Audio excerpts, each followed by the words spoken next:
सरल उपाय बता रहे हैं कि यदि आप जितेंद्री नहीं हैं, बड़े भजनानंदी नहीं हैं, आपका मन भगवान में निरंतर नहीं लगता है, तो तुम्हें हम बता रहे हैं कि तुम्हें भगवत प्राप्ति सहज में हो जाएगी। कैसे? बोले कायेन वाचा मनसेन्द्रियैर्वा बुद्ध्यात्मना वानुसृत स्वभावात् करोति यदि यत् सकलम परस्मै नारायणायेति समर्पयेत् तत्। यहीं से प्रारंभ हुआ था साधन मार्ग। जब घर से निकले थे तो प्रारंभिक साधना यही थी, इसी श्लोक की थी। भागवत धर्म का अनुष्ठान, गायत्री अनुष्ठान आदि तो अलग चल रहे थे, लेकिन ये हृदय का भागवत अनुष्ठान भागवत धर्म का था। महापुरुषों ने, ऋषियों ने बहुत से मार्ग बताए भगवत प्राप्ति के, धर्म के। बड़े कठिन कठिन मार्ग हैं, लेकिन हम तुम्हें वो मार्ग बता रहे हैं, नवयोगेश्वर में जी कह रहे, सुगम से सुगम उपाय। सब कोई कर सकता है, स्त्री पुरुष बालक सब कोई कर सकता है। ये भगवत प्राप्ति का बिना पढ़े लिखे वाला भी कर सकता है। भोले से भोले अज्ञानी मनुष्य सुगमता पूर्वक दिव्य गति प्राप्त करेंगे इस साधन से। इसका नाम है भागवत धर्म। इस मार्ग में, भागवत धर्म में बड़ी से बड़ी त्रुटि हो जाए तो भी पतन नहीं माना जाएगा। बड़ी महिमा इसकी है। देखो, अन्य साधनों में अगर त्रुटि हो गई, जैसे आप 20 वर्ष से ब्रह्मचारी हैं और एक दिन व्यभिचारी बन गए तो 20 वर्ष का ब्रह्मचर्य का क्या? ऐसे हर साधन में है। लेकिन भागवत धर्म में, नाम जप में, इनमें यह सिद्धांत लागू नहीं होता। आप 20 बार नाम जप किए हैं, इसके बाद भ्रष्ट हैं, तो 20 बार नाम जप आपका, आपके कल्याण का कार्य करेगा। 19 नहीं होगा, वो 20 ही रहेगा। 21 से शुरू होगा जब आपका शुरू होगा। किसी ने कहा कि आप महाराज जी कहते हैं नाम जप से सारे पाप नष्ट हो जाते हैं, तो लोगों का उत्साह नहीं बढ़ेगा पाप कर्म करने में। तो आप ध्यान से सत्संग नहीं सुनते हैं, तब ऐसा प्रश्न आता है। जब कभी ऐसा वर्णन होता है कि तुम चाहे जितने पाप किए हो, नाम जप करने से सारे पाप नष्ट हो जाते, तो वहां एक जरूर बात हम कहते हैं, अब लो नसानी अब ना नसई हो। आज तक किया, लेकिन हे हरि आज के बाद पाप नहीं करूंगा। तो हम वादा करते हैं, मेरे भगवान के वचन है, अहम त्वाम सर्व पापेभ्यो मोक्षयिष्यामि मा शुचा।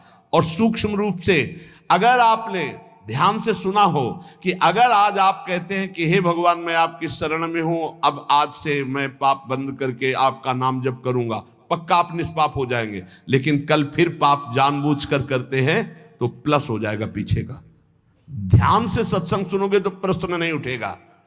क्या नाम जापक का पापोत्साह बढ़ता है? जप करके तो देख, प्रश्न करने की जरूरत नहीं।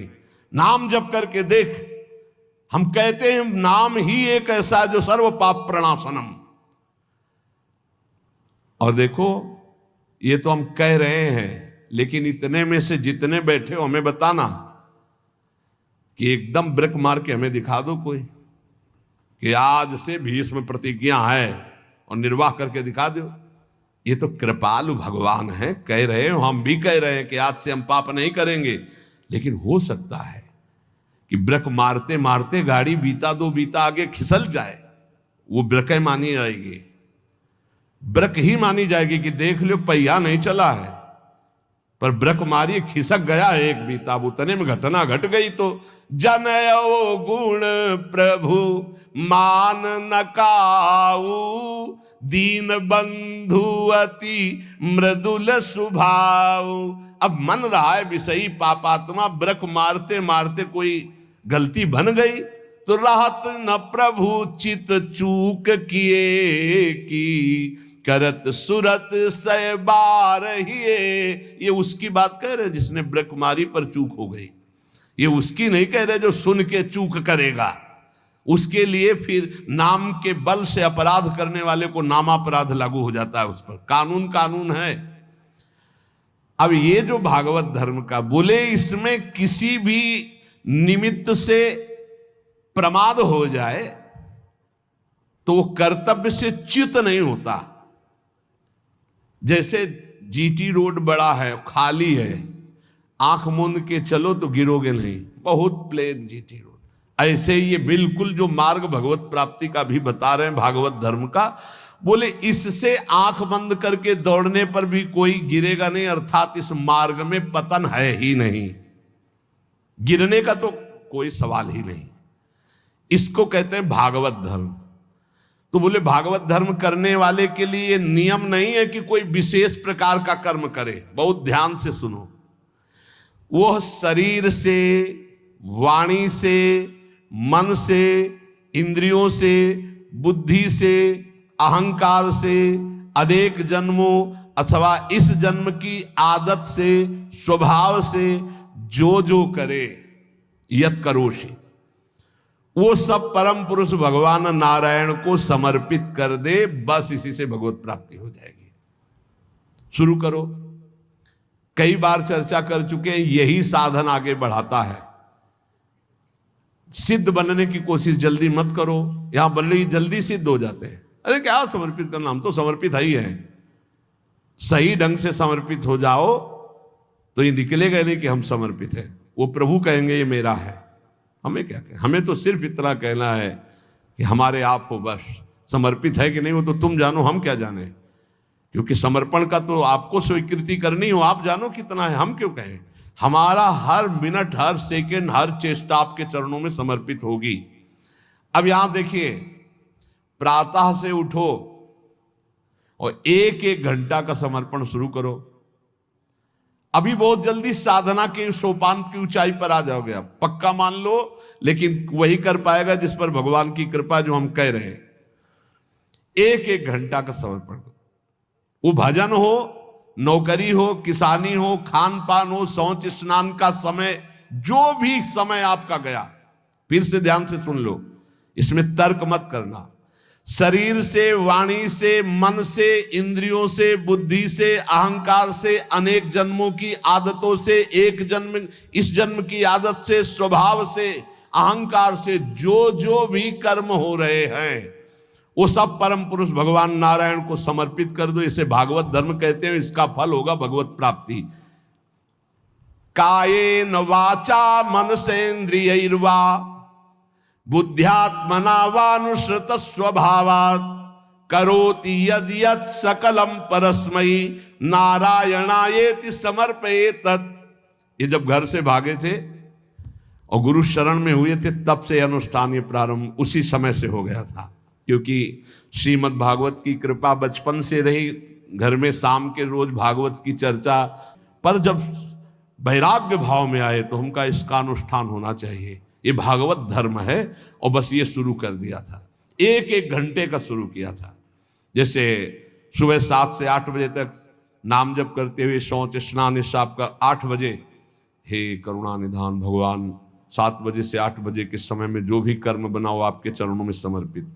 ठीक, अब 8 बजे से 9 बजे तक जो, फिर धीरे धीरे, ये हम आपको बिल्कुल अक्षरशः वैसे बता रहे जैसे किया, धीरे धीरे शयन तक। जब शयन से सुबह उठे तो रात्रि में सोने का जितना समय था, 6 घंटे, 5 घंटे, 4 घंटे, हे प्रभु आपके चरणों में ये भी समर्पित। अब इसका फल ये हुआ कि कुछ समय बाद हमारे अंदर जलन शुरू हुई और जांच होनी शुरू हुई कि हमारे कर्मों में त्रुटि कौन सी है।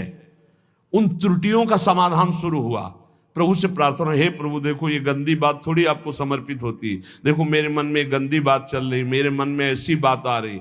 कृपा हुई, जांच शुरू हुई, गंदगी निकालने की प्रार्थना हुई। धीरे धीरे धीरे फिर जब मन, तन, प्राण, अहम ये जब समर्पित हो गए तो फिर बंद हो गया। जब घर का जाया हुआ चेहरा हो जाता है ना, उसको फिर वो पेमेंट नहीं है, वो समर्पित है, फिर वो ये सब बंद हो जाता है। इतने से इतने राधा वल्लभ अर्पणम मस्तु, अब कुछ रह ही ले गया तो क्या अर्पणम मस्तु। अब तो राधा वल्लभ जी खुद अर्पणम मस्तु हो गए हैं, तो अब क्या अर्पणम मस्तु, राधा वल्लभ जी अर्पणम मस्तु। अब यही राधा वल्लभ जी का ही राज्य है, तो अब अर्पण क्या करना हो, तो बैठे हुए सिंहासन पर। ये सिद्ध, वही हम पहले कही कि सिद्ध ही मत झाड़ो। अगर आपकी स्थिति भगवदाकार नहीं है तो आपको ये साधन बहुत बढ़िया है, बहुत बढ़िया। चतुरासी जी का पाठ किया, राधा वल्लभ जी कर, सेवा की राधा वल्लभ जी कर, रसोई अमन या राधा वल्लभ जी, किसानी की 5 घंटे, भूल गए आप 1 घंटे में, 1 घंटे में कहां देखें, तो 5-6 घंटे में एक बार पूरा थोक में जमा कर दो। 8 घंटे ड्यूटी की, हे प्रभु 7 बजे से गए थे, देखो 8 घंटा ड्यूटी, ये 8 घंटे के समय में जो भी क्रियाएं चेष्टाएं हुई नाथ आपको समर्पित है, आप इस समर्पण वृत्ति से प्रसन्न हो जाइए और अपनी शुद्ध भक्ति प्रदान कीजिए। कह रहे ये समर्पण लोगों की मान्यता और धारणाओं से आपको उठाता चला जाएगा, और बताना किसी को नहीं, सुन लो और आज से धारण कर लो, बिल्कुल फ्री है। कोई एक विशेष भागवतिक कार्य समर्पित करना ऐसा नहीं, स्पष्ट लिखा है। भागवत धर्म का पालन करने वाले के लिए यह नियम नहीं है कि वो एक विशेष प्रकार का ही कोई कर्म करे और वो भगवान को समर्पित करे। वह शरीर से, वाणी से, मन से, इंद्रियों से, बुद्धि से, अहंकार से, अनेक जन्मों अथवा एक जन्म के स्वभाव और आदत से जो जो करे वो परम पुरुष प्रभु श्री हरि को समर्पित कर दे। इससे क्या होगा, आप समर्पण करते रहिए, आपकी स्थिति लोगों की मान्यता और धारणाओं से ऊपर हो जाएगी। कह रहे वो दंभ से नहीं, नाटक नहीं, वो स्वयं उसके अंदर ऐसे भाव जागृत हो जाएंगे। एवं व्रता स्वप्रिय नाम कीर्त्या जाता अनुरागो द्रुत चित्त उच्चई हसत्यथो रोदति रोति गायत्युन्मादवन नृत्यति लोक बाह्या। ये समर्पण रंग लाएगा, क्या लाएगा, अब नाम में प्रीति होने लगेगी, राधा राधा राधा। उसको हृदय में अपने प्रीतम के नाम कीर्तन में स्वाद मिलने लगेगा, नाम में प्रीति होने लगेगी। नाम में जो ही प्रीति हुई तो अनुराग उत्पन्न हुआ, अनुराग का अंकुर जब आया तो चित्त द्रवित हो जाता है।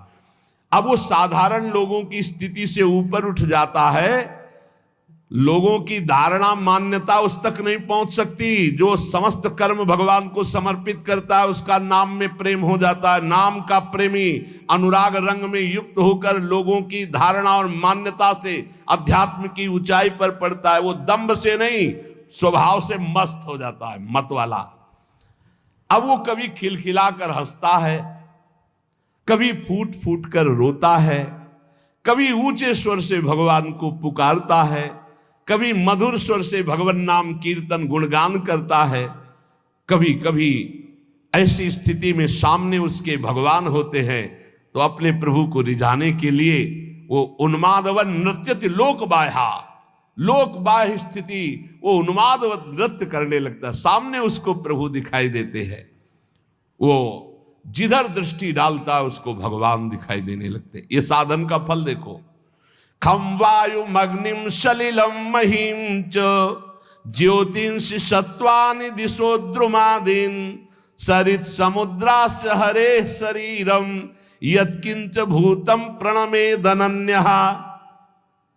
आकाश की तरफ देखता है तो उसे भगवान वायु, अग्नि, जल, पृथ्वी, ग्रह, नक्षत्र, प्राणी, दिशाएं, वृक्ष, वनस्पति, नदी, समुद्र, सब का सब भगवत स्वरूप उसे दिखाई देने, क्योंकि भगवत स्वरूप है। सभी रूपों में अपने आराध्य देव को प्रकट रूप से देखकर, चाहे जल सामने आए तो जल रूप भी भगवान, वायु स्पर्श करे, मेरे भगवान मेरा आलिंगन कर रहे। जिधर दृष्टि जाती भगवान वो अनन्य भाव से भगवत भाव में डूबा हुआ सबको प्रणाम करता है। भक्ति परेशानुभवो विरक्ति रन्यत्र चैष त्रिक एक कालः प्रपद्यमानस्य यथा स्नतः स्युस् तुष्टि पुष्टि क्षुदपायोनुघासम। आहा, जैसे भोजन करने वाले को प्रत्येक ग्रास के साथ तुष्टि, पुष्टि, क्षुधा निवृत्ति तीनों एक साथ होते हैं, ऐसे ही एक एक मिनट जो भगवान को समर्पित करता है, नाम जप करता है, उसको भजन के प्रत्येक क्षण का प्रभाव, संसार से वैराग्य, प्रभु में प्रेम और अपने स्वरूप का ज्ञान, तीनों एक साथ हो। तुष्टि, पुष्टि, क्षुधा, निवृत्ति। संसार से वैराग्य, भगवान में अनुराग, अपने स्वरूप का ज्ञान, तीनों एक साथ बढ़ते चले जाते हैं। एक एक क्षण भगवान को समर्पित करता है, भगवान नाम जप करता है। यही जीवन का सार है। गुरु शिष्य का संबंध है भगवत प्राप्ति कराने से। तन मन प्राण समर्पित करके गुरुदेव की आज्ञा पे चलो, निश्चित भगवत प्राप्ति है। भगवत प्राप्ति कोई ऐसा रसगुल्ला या गुलाब जामुन नहीं कि खरीद लिया, ये लो भैया खा लो। उनकी आज्ञा पे चलो, भगवत प्राप्ति आपको होनी है। आपको भ्रम छोड़ना है, आपको असत आचरण छोड़ने, आपको असत चिंतन छोड़ना है, आपको भगवत चिंतन करना है। तो गुरुदेव का सारा प्रयास रहता है असत त्याग करके सत्य में स्थित करना। वो गुरु नहीं है जो अपने शिष्य को भगवत भक्ति के रंग में रंग करके मृत्यु रूपी, माया रूपी फांसी से न बचा पावे। वो गुरु नहीं है। वह स्वजन नहीं है जो अपने संबंधी को भगवत नाम जपने का उपदेश न करे। वो पिता नहीं जो अपने पुत्र को भगवत प्राप्ति का उपदेश न करे। वो माता नहीं जो अपने पुत्र को भगवत प्राप्ति का, भजन का उपदेश न करे। वो पति नहीं है जो भगवत प्राप्ति का उपदेश न करे, भगवत प्राप्ति का सहयोग न करे। इन सारे संबंधों की एक ही महानता है कि मुझे भजन, भगवत प्राप्ति का संयोग बैठा ला जाए और इस जन्म में हम भगवत प्राप्ति कर ले। चाहे वो गुरु हो, चाहे माता हो, चाहे पिता हो, चाहे मित्र हो। भगवत रसिक जी कहते हैं अगर ऐसा संग नहीं है भगवत प्राप्ति का तो सब माया का नाटक है। हमको नहीं इस माया के नाटक में फंसना। देखो भगवत प्राप्ति कैसे होती है। आपने एक जगह मान लिया कि हम सब बात तो टाल सकते हैं, अपने गुरु की बात नहीं टाल सकते। अब माया आपको नहीं परास्त कर पाएगी। बस सब कुछ तो है, हम बड़े नीच हैं, पतित हैं सब, लेकिन अपने गुरुदेव की बात मैं नहीं टाल सकता। इसके लिए मैं विश्व से विलग हो सकता हूं, शरीर छोड़ सकता हूं, प्राण छोड़ सकता हूं, बस जीत गया। और गुरु की बात ऐसी मानी जाती है। वो कह रहे इस समय दोपहर के 12 बजे, जी बिल्कुल धूप खूब चौड़ी है, मूर्ख बना रहा है, चौड़ी धूप है। 4 बजे नहीं महाराज जी आप कह रहे हो 12 बजे है। नहीं समय तो 4 बजे। हाँ महाराज ब्रह्म मुहूर्त का समय है। बड़ी मुंह चपुड़ी बोलते हो। तो महाराज आप बोलोगे दिन तो हम दिन को दिन, आप कहोगे रात तो हमरा, हमको मतलब नहीं दिल है कि रात। आप कह रहे हो दिल है तो हम अपनी आंखों का विश्वास नहीं मानेंगे, हम आपकी बात मानेंगे। तुम्हें जो पसंद वही बात कहेंगे। आप आज्ञा करो, हमारा तन मन प्राण उसी मार्ग में चलेगा जिसकी आपकी आज्ञा है। बस जीत गया। इसी बात का दुरुपयोग होता है, इसी बात का दुरुपयोग होता है। वो गुरु ले जो भगवत प्राप्ति के मार्ग में न चला दे। देखो हम फंसे कहाँ हैं, बस सूक्ष्मता से समझना। भगवत प्राप्ति किसको होती है और भगवत प्राप्ति किसको नहीं होती, बिल्कुल सरलता से हम आपको समझा रहे। केवल अहंकार ही भगवत प्राप्ति में बाधक है। और उस अहंकार को गुरुदेव उल्टा सीधा, दक्षिण बाएं, ऊपर नीचे, हर जगह से प्रहार करके चकनाचूर करते हैं, पक्का चकनाचूर करते हैं। अब उसको केवल, आप तो कहते थे कल की ऐसा है, आज आप कह रहे हैं ऐसा। ये प्रश्न नहीं होना चाहिए। खड़े हो जाओ जी, खड़े हो गए, बैठ जाओ बैठ जाओ। आज के बाद ऐसा कभी नहीं करेंगे। हाँ करें। ये आज ये लाओ ना। महाराज आप तो कह रहे थे कभी ये नहीं खाने। नहीं जी पाओ, कल हमने कहा था नहीं पाना। महाराज जी आपने आज कहा है कि आज पा लीजिए, पा लिए। आज अभी कहो नहीं तो नहीं। ऐसा जीतता है। ये नहीं कि आपने कल कहा था तो आज ऐसे कह, नहीं। वचनम करिष्ये तो में, आप जैसा कहे, जीत गया। अहंकार का केवल नाश करने की लीला होती है। अहंकार का नाश। दौड़ो नहीं, खड़े हो जाओ, खड़े, बैठ जाओ, बैठ। जब तक हम ना कहें तब तक ये बैठे रहना। उठ के एक कदम में नहीं जाना, हमें वैसे ही बैठे रहे, क्योंकि केवल बात अहंकार की हो रही है।